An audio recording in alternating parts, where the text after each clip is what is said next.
हाय दोस्तों, जैसा कि आप लोगों को पता होगा सीटेट ने जो है एडमिट कार्ड यहाँ पर जारी कर दिया है और मैं आशा करता हूँ आप सभी लोगों ने अपनी एडमिट कार्ड जो है डाउनलोड कर लिया होगा। अब यहाँ पर हमारे पास ज़्यादा वक्त नहीं बचा हुआ है, 1 से 2 दिन हमारे पास यहाँ टाइम बचा है, इसीलिए जितने भी यहाँ पर क्वेश्चन से इंपॉर्टेंट क्वेश्चन को रिविज़न करने का टाइम है, तो मैं इसी के लिए यहाँ पर जो है इंपॉर्टेंट क्वेश्चन ही लेकर के आया हूँ। अब ज़्यादा से ज़्यादा जो है क्वेश्चन को हम लोग यहाँ पर प्रैक्टिस करेंगे। तो चलिए आज का क्वेश्चन यहाँ पर देख लीजिए। पहला क्वेश्चन है कि अभियानों के फलस्वरूप महिलाओं के संरक्षण के लिए नए कानून बने हैं। निम्नलिखित प्रताड़नाओं में से किस एक के कारण महिलाओं को संरक्षित करने के लिए 2006 में एक कानून बना था? तो देखिए 2006 में एक कानून बना था जो किससे रिलेटेड था? वो था महिलाओं से रिलेटेड, जो कि एक घरेलू हिंसा से थे, जो घर में मारपीट, गाली गलौज या जो भी प्रताड़ना हो दहेज से रिलेटेड, वो उसी के लिए जो है घरेलू हिंसा के तहत एक कानून बनाया गया है जो 2006 में बना था। ठीक है, इसी से रिलेटेड एक और क्वेश्चन आती है, वो है 2005 हिंदू अधिकार अधिनियम। हिंदू अधिकार अधिनियम 2005 जिसके तहत क्या है कि पिता का जो भी संपत्ति है उसमें महिला जो भी उनके पत्नी है वो पुत्र और पुत्री तीनों का इसमें बराबर का जो है उसमें अधिकार होगा। ठीक है, वो कब बना था? 2005 में। इसका नाम है हिंदू अधिकार अधिनियम। ठीक, एक ये कानून और एक ये कानून 2006 वाला, जिसमें महिलाओं को क्या है घरेलू हिंसा के तहत जो भी प्रताड़ना होता था उससे सुरक्षा के लिए एक कानून बना 2006 में। ठीक है, घरेलू हिंसा 2006 और प्रताड़ना वाला जो है वो है 2005, जिसमें कि हिंदू अधिकार अधिनियम 2005 में जोड़ा गया था संपत्ति में अधिकार के लिए। ठीक है, चलिए अगली क्वेश्चंस को यहाँ पर देख लेते हैं। दोस्तों सभी क्वेश्चन बहुत इंपॉर्टेंट है, इसीलिए वो लास्ट तक वीडियो में आप लोग बने रहिएगा। देखिए अगला क्वेश्चन यहाँ पर देख पा रहे हैं, निम्नलिखित देशों में से किसमें स्थानांतरित कृषि को मिल्पा के नाम से जाना जाता है? स्थानांतरित कृषि जिसको भारत में क्या बोला जाता है? झूम की खेती। ठीक है, भारत में बोला जाता है झूम की खेती, जिसको क्या होता है इसमें खेती करने के बाद उस स्थान को क्या होता है छोड़ दिया जाता है और आगे की उसको फिर दूसरा खेत में या दूसरी जगह पर फिर से खेती करते हैं, उसको बोलते हैं झूम की खेती। तो भारत में बोलते हैं झूम की खेती। ठीक है, मलेशिया जो है यहाँ पर मलेशिया है, लदांग बोला जाता है इसमें, लदांग। ठीक है, फिर यहाँ हमसे पूछा है किसका? मिल्पा। मिल्पा किसको बोला जाता है? मिल्पा बोला जाता है मेक्सिको में ही बोला जाता है मिल्पा। ठीक है, मेक्सिको में ही बोला जाता है मिल्पा। तो यहाँ पर हमसे पूछा था कि स्थानांतरित कृषि जो है, जो एक जगह से दूसरी जगह कृषि करते हैं, उस कृषि में ही पूछ रहा है कि मिल्पा जो है वो किसका है? तो देखिए मिल्पा जो है वो किस में है? मिल्पा होगा मेक्सिको में। कहाँ होगा? मेक्सिको में जो है वो मिल्पा खेती होती है। हमारा आंसर हो जाएगा ऑप्शन नंबर 3। ठीक है, ये स्थानांतरित कृषि से रिलेटेड था जो अलग अलग देशों में अलग अलग नाम से बोली जाती है। चलिए अगली क्वेश्चन यहाँ पर देख लेते हैं। दोस्तों आपको वीडियो कैसा लगता है ज़रूर कमेंट में बताया कीजिए, और आप अगर वीडियो अच्छा लगता है तो कृपया लाइक शेयर और सब्सक्राइब जरूर कीजिए, क्योंकि एक कंटेंट बनाने वीडियो लाने में बहुत मेहनत लगती है दोस्तों। ठीक है, आपके साथ हम भी यहाँ पर मेहनत कर रहे हैं। ठीक, चलिए अगला क्वेश्चन देखते हैं कि एक आत्मनिर्देशित आत्म अनुशासित सोच जो एक उचित तरीके से गुणवत्ता के उत्तम स्तर पर तर्क करने का प्रयास होती है उसे क्या कहते हैं? देखिए ये कहीं ना कहीं पेडागोजी से रिलेटेड क्वेश्चन है, तो इसको अच्छी तरह से देख लेते हैं। एक आत्मनिर्देशित आत्म अनुशासित सोच जो उचित तरीके से गुणवत्ता के उत्तम स्तर तक तर्क करने का प्रयास करती है उसे जो हम लोग क्या कहते हैं? आलोचनात्मक सोच कहते हैं। क्या कहते हैं? आलोचनात्मक सोच। जटिल सोच होगा नहीं, नेगेटिव है। बुद्धिमान सोच नहीं होगा, अमूर्त सोच यहाँ पर भी नहीं होगा। क्या होगा यहाँ पर? सबसे सटीक आंसर है आलोचनात्मक सोच यहाँ पर होगा। ठीक है, चलिए अगली क्वेश्चन यहाँ पर देख लेते हैं। अजंता की गुफा में इस्तेमाल किए गए रंग निम्नलिखित में से किस सामग्री से प्राप्त किए गए हैं? तो देखिए अजंता एलोरा गुफा जो है वो महाराष्ट्र में है, औरंगाबाद के, महाराष्ट्र के औरंगाबाद ज़िले में है अजंता एलोरा के गुफा। उसी गुफा में जो है एक चित्र बनाए गए हैं बहुत सारे दीवार में। उस चित्र को किस चीज़ से बनाया गया है? तो देखिए उस चित्र को बनाने के लिए जो है पौधे और खनिज का यूज किया गया है। उस समय का जो पौधे और खनिज का मिक्सचर से जो भी बनता था पेस्ट, उससे जो है वहाँ वहाँ पर क्या बनाया गया था, चित्र उस समय बनाए गए थे। ठीक है, तो हमारा आंसर हो जाएगा पौधे और खनिज के द्वारा। ठीक, चलिए सभी क्वेश्चन अच्छी तरह से आप लोग रिविजन करते चलिएगा और माइंड में रखते चलिएगा। ठीक, क्योंकि एग्जाम जब देने जाएगा उस समय ये क्वेश्चन जब वहाँ पर आएगा तो आपको हिट करेगा आंसर। ठीक, देखिए अगला क्वेश्चन है, मानव इतिहास में निम्नलिखित में से कौन सी अवधि काल सबसे लंबी है। तो देखिए यहाँ पर पाषाण युग से काल क्वेश्चन पूछ रहा है कि कौन सा काल सबसे लंबा था। तो चलिए मैं यहाँ पर सभी अच्छी तरह से डिटेल में यहाँ पर आपको बता दे रहा हूँ। देखिए पाषाण काल जो है वो 3 भाग में है। ठीक, पहला है पूरा पाषाण काल, फिर इसके बाद मध्य पाषाण काल, इसके बाद आता है नव पाषाण काल। ठीक है, उसमें से हमसे पूछा है कि सबसे ज़्यादा समय तक कौन काल रहा था। तो देखिए मैं यहाँ पे बता दे रहा हूँ, पूरा पाषाण जो था, पूरा पाषाण काल वो था 20 लाख से लेके 12,000, 20 लाख से लेके 12,000 वर्ष तक चला था पूरा पाषाण काल। मध्य पाषाण काल का चला था 12 से लेके 10,000 वर्षों तक मध्य पाषाण चला था। इसके बाद नव पाषाण जो है वो चला था 10,000 वर्ष पूर्व तक चला था। तो देख सकते हैं सबसे लंबा समय की कौन चला है, पूरा पाषाण 20 लाख से लेके 12,000 सालों तक ये चला था। इससे क्वेश्चन एक पूछा जाता है कि मानव जो सबसे ज़्यादा किस समय में व्यतीत किया था, तो पूरा पाषाण काल ही जो है वो 99% जो जितने भी घटनाएं हुई हैं वो पूरा पाषाण काल में ही हुई है। मध्य पाषाण में जो है माइक्रोलिथ्स हुआ था, मतलब छोटे छोटे जो औजार बनाए गए थे, छोटे पत्थर के औजार, वो कब बनाए गए थे, मध्य पाषाण में। और जलवायु परिवर्तन भी कब हुआ था, क्वेश्चन पूछा है कि जलवायु परिवर्तन किस काल में हुआ था, तो मध्य काल में। ठीक है, चलिए नव पाषाण में क्या हुआ था, नव पाषाण में खेती का और घर बनाने का जो है शुरुआत हो गया था नव पाषाण में। ठीक है, चलिए तो इसका आंसर हो जाएगा पूरा पाषाण काल। कौन हो जाएगा, पूरा पाषाण काल हमारा यहाँ पर आंसर हो जाएगा। चलिए अगले क्वेश्चन यहाँ पर देख लेते हैं। अगला क्वेश्चन है कि सबसे पुरानी पांडुलिपि लिखी गई थी, किस पर लिखी गई थी।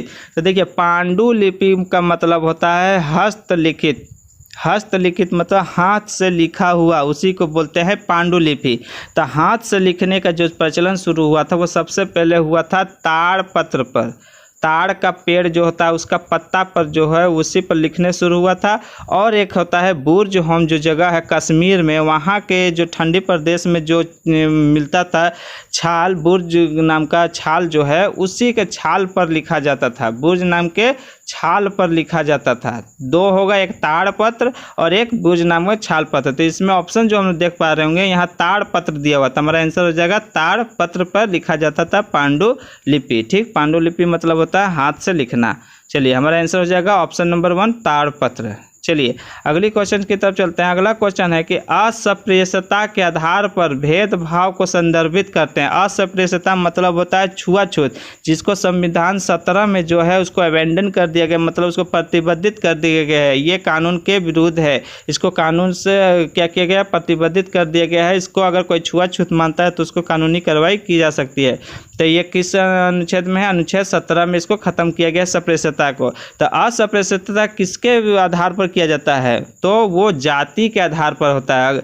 जैसे कि छोटी जाति को बोला जाता है, जैसे कि भीमराव किस जाति के थे, तो महार जनजाति। महार जनजाति जो महाराष्ट्र में है वो निम्न जाति में आता है, इसीलिए उसको बोलते हैं अस्पृश्यता, छुआछूत बोलते थे उस समय। ठीक है, तो अस्पृश्यता का मतलब किस चीज़ पर होता था, तो जाति के आधार पर छुआछूत माना जाता था। तो हमारा आंसर हो जाएगा ऑप्शन नंबर 3। चलिए अगले क्वेश्चंस की तरफ चलते हैं कि 6ठी शताब्दी ईसा पूर्व में मगध महाजनपद के पहले शासक कौन थे। मगध महाजनपद जो है वो उसका शुरुआत कब से हुआ था, तो ये मगध महाजनपद जो है उसी 16 महाजनपदों में से बोला जाता है। कितने महाजनपद थे टोटल, 16 महाजनपद थे। और इसमें इससे क्वेश्चन होता है कि सबसे शक्तिशाली महाजनपद कौन था, तो वो मगध था। कौन था, मगध था सबसे शक्तिशाली महाजनपद। और इसी समय जो है महाजनपद काल में ही जो है लोहे का आविष्कार हो गया था। लोहे का आविष्कार जो है इसी समय हुआ था। लोहे का आविष्कार 3000 वर्ष पूर्व हुआ था, 3000 वर्ष पूर्व। ठीक है, तो हमसे पूछा कि 6ठी शताब्दी में मगध महाजनपद के पहले शासक कौन थे। तो देखिए मगध महाजन जो है उसमें सबसे पहला तो आता है बृहदत्त, लेकिन बृहदत्त को वास्तविक नाम मान करके माना जाता है हर्यक वंश को। किसको माना जाता है, हर्यक वंश को। और हर्यक वंश का पहला शासक कौन था, बिंबिसार था। कौन था? बिंबिसार। तो हमारा आंसर यहाँ हो जाएगा बिंबिसार जो था वो पहला शासक था। वास्तविक पूछेगा तो ऐसे होता है, अगर ऐसे पूछा जाए महाजन पद का कौन से शुरुआत हुआ था तो बृहद्रथ से शुरू हुआ था। किसे? बृहद्रथ से। हाँ, लेकिन हमसे यहाँ पूछा मगध महाजन पहले शासक कौन होगा, तो यहाँ पर बिंबिसार हो जाएगा। ठीक है, हमारा आंसर हो जाएगा बिंबिसार। बिंबिसार किस वंश के थे? तो हर्यक वंश के थे। ठीक, चलिए अगले क्वेश्चन की तरफ चलते हैं। यहाँ अगला क्वेश्चन देख पा रहे होंगे कि ऋग्वेद मूल रूप से निम्नलिखित में से किस भाषा में रची गई थी? ऋग्वेद जो है सबसे पुराना वेद बोला जाता है। 4 वेद है, ऋग्वेद, सामवेद, यजुर्वेद और अथर्ववेद, जिसमें से ऋग्वेद जो है सबसे प्राचीन वेद माना जाता है। तो ऋग्वेद को किस भाषा में लिखा गया? तो ऋग्वेद जो है वो लिखा गया था संस्कृत भाषा में। किस भाषा में? संस्कृत भाषा में। इसमें कितने सूक्त हैं? 1028 सूक्त हैं। ठीक है, और इंद्र और अग्नि देवता के लिए कितने सूक्त लिखे गए? इंद्र के लिए 250 और अग्नि के लिए 200 सूक्त लिखे गए हैं। सूक्त मतलब होता है जो सही उच्चारण में बोला गया या लिखा गया उसको बोला जाता है सूक्त। ठीक है, सही उच्चारण में बोलना या लिखना उसी को बोला जाता है सूक्त। ठीक है, मैं ऋग्वेद से रिलेटेड सभी क्वेश्चन बता दिया। चलिए अगली क्वेश्चन यहाँ पर देख पा रहे होंगे दोस्तों। आपको अगर ज़्यादा जल्दी लग रहा होगा तो बताइएगा, मैं वीडियो थोड़े ही स्लो कर दूंगा।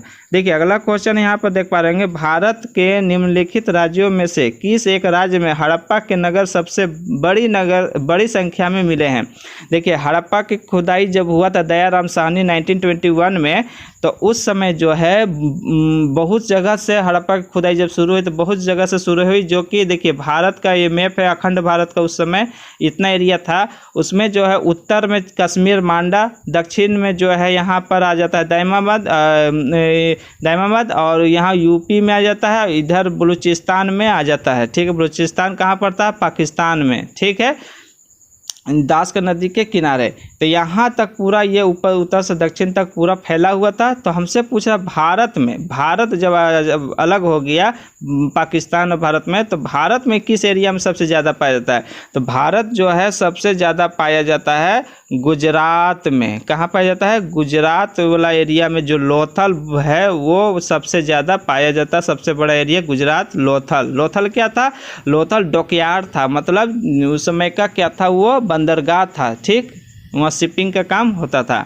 ठीक, और लोथल से ही अग्निकुंड और कालीबंगा से भी अग्निकुंड और सावधान का अवशेष मिला है। ठीक है, चलिए अगली क्वेश्चन देख लेते हैं। यहाँ पर उच्च प्राथमिक स्तर पर सामाजिक विज्ञान में शामिल है, मतलब कि उच्च प्राथमिक क्लास 6 to 8 में जो है कौन कौन से सब्जेक्ट पढ़ाए जाते हैं एसएसटी में? ये क्वेश्चन बेसिक है जो जानना जरूरी है।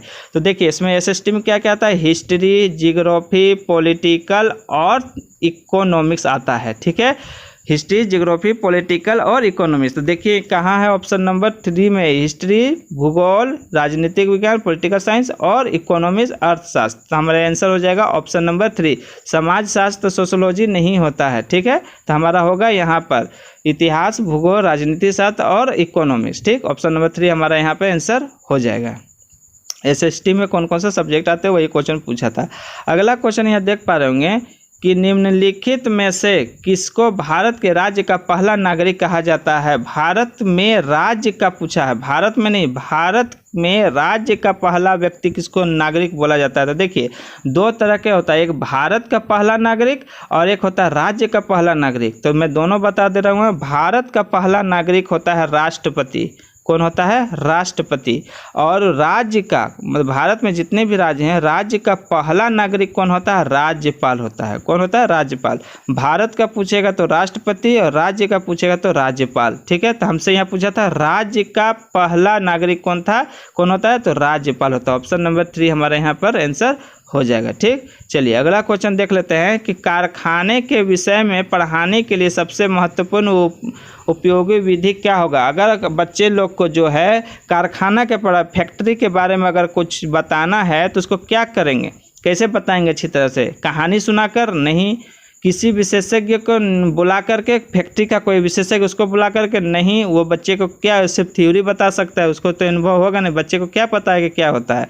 फिर तीसरा, किसी औद्योगिक कारखाने की यात्रा आयोजित कर जी बिल्कुल ये सही होगा। आप बच्चे को डायरेक्टली उस साइट पर ले जाइए और उसको दिखाइए, जिसको बोलते हैं कि लर्निंग बाय डूइंग, इसी को बोला जाता है लर्निंग बाय डूइंग, मतलब बच्चा खुद करके सीखे, उसी में बच्चा जो है अच्छी तरह से सीखेगा। तो जब बच्चे को आप आयोजित करेंगे, वहाँ ट्रेवलिंग आयोजित करेंगे, तो बच्चा वहाँ खुद जाएगा, देखेगा, खुद से उसको विश्लेषण करेगा, क्वेश्चन पूछेगा और सीखेगा। तो हमारा आंसर हो जाएगा ऑप्शन नंबर 3। ठीक है, चलिए अगले क्वेश्चन देख लेते हैं यहाँ कि 18वीं सदी में किसके नेतृत्व में बंगाल धीरे धीरे मुगल के नियंत्रण से अलग हो गया। पहले जब मुगल था उससे धीरे धीरे 18वीं शताब्दी में कौन अलग सबसे पहले हुआ था। तो देखिए बंगाल में जो है धीरे धीरे क्या हुआ, नवाबी प्रथा चालू हो गया था। ठीक है, नवाबी प्रथा, मुगल से हट करके नवाबी प्रथा चालू हो गया था, जिसका पहला जो नवाब थे बंगाल का, पहला था मुर्शिद कुली खां। चलिए इसका सीरीज में बता देता हूँ। पहला था मुर्शिद कुली खां,